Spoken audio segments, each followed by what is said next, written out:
بسم اللہ الرحمن الرحیم۔ جب زندگی شروع ہوگی، پارٹ 31، دوسرا حصہ۔ لیکن شفاعت کا ذکر قرآن میں آیا تو ہے، حدیثوں میں بھی اس کا ذکر ہوا ہے۔ جمشید نے سوال کیا۔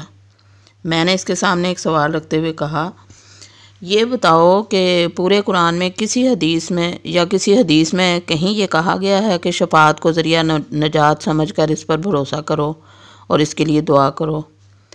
نہیں، ایسا تو کہیں بھی نہیں کہا گیا۔ جمشید کی جگہ انور نے پورے اعتماد اور وثوق سے کہا تو جمشید نے اس سے اختلاف کرتے ہوئے کہا، نہیں بھائی، ہم تو ہر اذان کے بعد شفاعت کی دعا کرتے تھے۔ میں نے جمشید کی بات کا جواب دیا، یہ تو لوگوں نے حضور صلی اللہ علیہ وسلم کی بات میں خود اضافہ کیا تھا۔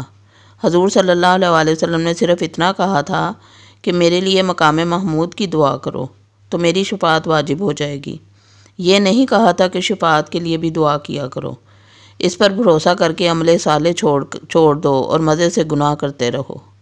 صالح نے مجھے مخاطب کرتے ہوئے کہا، عبداللہ تم رکو، میں انہیں شفاعت کا تصور تفصیل سے سمجھاتا ہوں۔ دیکھو، اصل نجات ضابطہ ایمان اور عمل صالح ہے اور اس کے سوا کچھ اور نہیں۔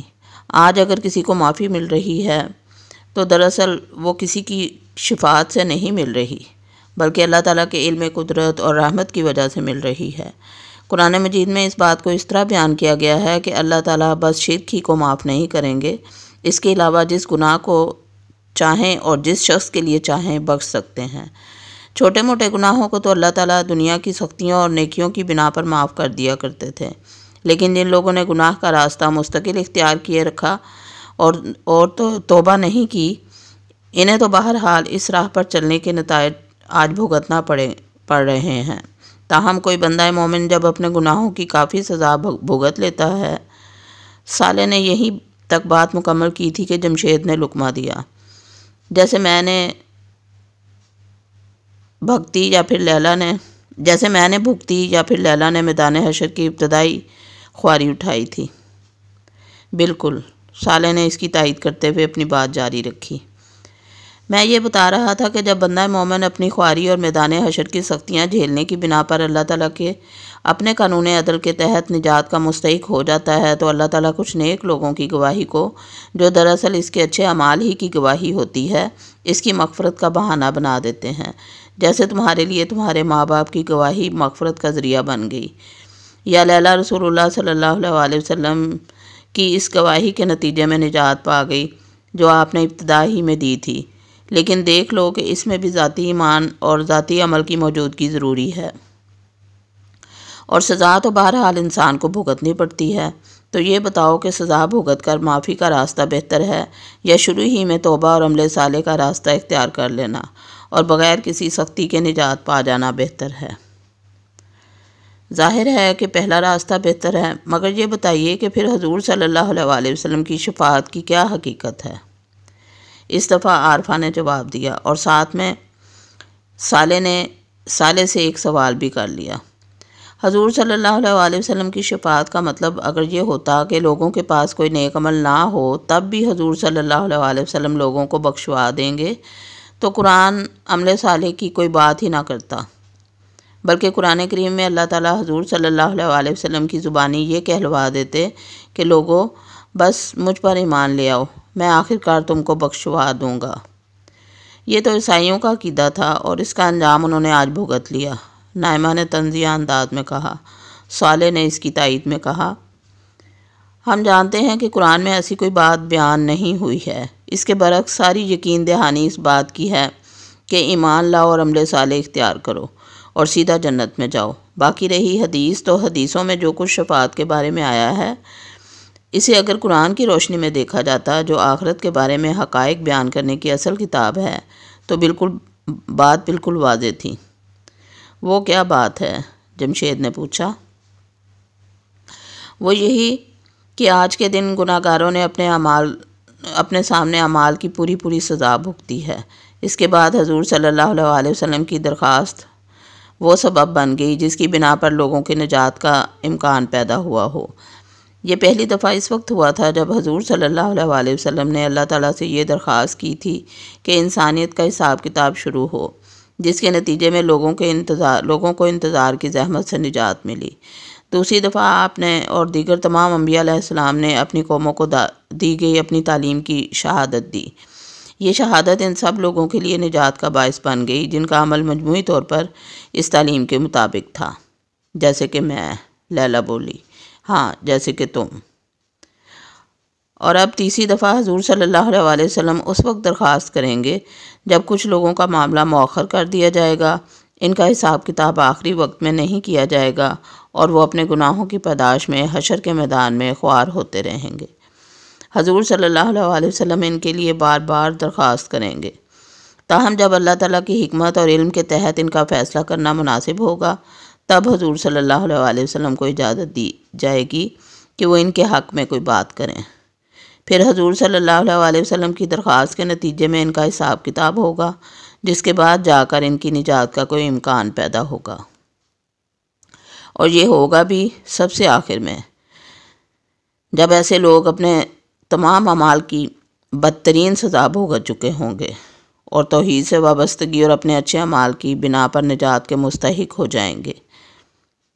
میرا ایک سوال ہے، انور نے صالح کو مخاطب کر کے کہا، وہ یہ کہ اگر سب لوگ سزا بھگت کر ہی معافی کے مستحق بن رہے ہیں تو اس میں اللہ تعالیٰ کی رحمت کہاں سے آ گئی؟ یہ تو بس عدل ہو رہا ہے۔ بہت اچھا سوال ہے، صالح نے اپنی اس انور کی تحسین کرتے ہوئے جواب میں کہا، دیکھو وہ اگر صرف عدل کرتے تو ایسے لوگوں کی اصل سزا جہنم کے عذاب تھے، جن کا بھگتنا میدان حشر کی سختیوں سے ہزاروں لاکھوں گنا سخت سزا ہے۔ عدل کے تحت ایسے تمام لوگوں کو جہنم کی سزا بھگتنی چاہیے تھی، مگر ان کی رحمت ہے کہ وہ حشر کی سختی کو جہنم کے عذابوں کا بدل بنا رہے ہیں۔ یوں اللہ تعالیٰ کی صفت عدل اور صفت رحمت کا بیک وقت ظہور ہو رہا ہے۔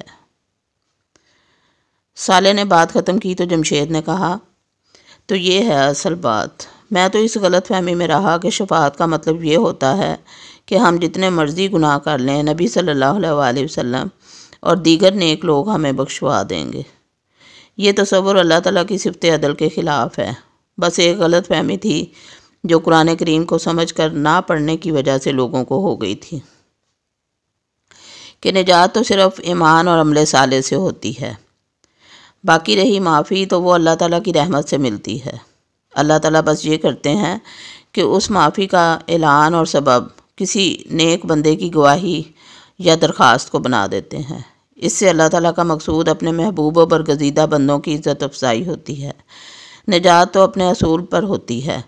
اور تم سے بہتر اب یہ کون جان سکتا ہے کہ انسان جہنم میں نہ بھی جائے تب بھی گناہوں کی کتنی سخت سزا حشر کے میدان کی سختی کی شکل میں بہرحال بھگتنی پڑتی ہے۔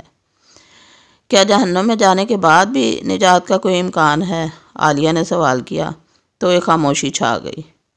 کچھ دیر بعد اس سکوت کو صالح نے توڑتے ہوئے کہا، قرآن کہتا ہے کہ اللہ تعالیٰ بس شرک ہی کو معاف نہیں کریں گے، اس کے علاوہ جس قدر گناہ چاہیں گے اور جس شخص کے لیے چاہیں گے بخش سکتے ہیں۔ مطلب؟ انور نے پوچھا۔ مطلب یہ کہ کچھ گناہ جہنم تک پہنچا سکتے ہیں، لیکن ان گناہوں کے باوجود جن لوگوں میں ایمان کی کوئی رمق باقی تھی انہیں آخرکار معافی مل سکتی ہے، مگر یہ معافی کس کو ملے گی، کب ملے گی، یہ باتیں اللہ تعالیٰ کے سوا کوئی نہیں جانتا اور نہ ہی کوئی اور طے کرے گا۔ اور میرے بھائی جہنم تو ایک پل رہنے کی جگہ نہیں ہے۔ جو لوگ وہاں سے نکلیں گے وہ نہ جانے کتنا عرصہ گزارنے کے بعد اپنی سزا بھگت کر نکلیں گے۔ یہ مدت اتنی زیادہ ہوگی کہ اربوں خربوں سال بھی اس کے حساب میں چند لمحوں کے برابر ہیں۔ اس بارے میں تو یہ سوچنا ہی بہت بہتر ہے، اس بارے میں تو نہ سوچنا ہی بہتر ہے۔ میرے خدایا، انور لرز کر بولا، جہنم تو دور کی بات ہے، حشر کے میدان میں ایک پل کھڑے رہنا بھی ناقابل برداشت عذاب ہے، جمشید نے اپنے تجربے کی روشنی میں کہا۔ لیلہ نے اس پر مزید اضافہ کیا، یہ گناہ کتنی بڑی مصیبت ہوتے ہیں، کاش یہ بات ہم لوگ دنیا میں ہی سمجھ لیتے۔ صالح نے بحث ختم کرتے ہوئے کہا، انسانوں کی دو سب سے بڑی بد نصیبیاں رہی ہیں۔ ایک یہ کہ حشر کے دن کا مرکزی خیال حساب کتاب تھا، مگر لوگوں نے اسے شفاعت کا موضوع بنا دیا۔ دوسری یہ کہ انسانی زندگی میں مرکزی حیثیت الرحم الراحمین رب العالمین کی تھی، جبکہ لوگوں نے غیر اللہ کو مرکزی خیال بنا دیا۔ میں نے صالح کی تائید کرتے ہوئے کہا، کتنی سچی بات کہی ہے تم نے صالح، کاش لوگ یہ بات دنیا میں جان لیتے۔ پھر میں نے اپنے بچوں کو مخاطب کرتے ہوئے کہا، میرے بچوں، اب دنیا کی زندگی قصہ ماضی ہو چکی ہے، اب تمہاری منزل ختم نہ ہونے والی جنت کی بادشاہی ہے، سکون و آسودگی، آسانی، محبت، رحمت، لطف و سرور، تمہیں یہ سب مبارک ہو۔ دیکھا تم نے ہمارا رب کتنا رحیم اور کتنا کریم ہے۔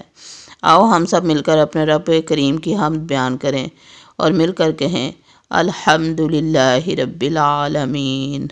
سب نے مل کر الحمدللہ رب العالمین کو ایک نعرے کی شکل میں بلند کیا۔ عبداللہ، حشر کے دن کے معاملات اپنے اختتام کی طرف بڑھ رہے ہیں۔ تمہیں اگر حشر کے معاملات سے کوئی دلچسپی باقی رہ گئی ہے تو دوبارہ وہاں چلے چلو۔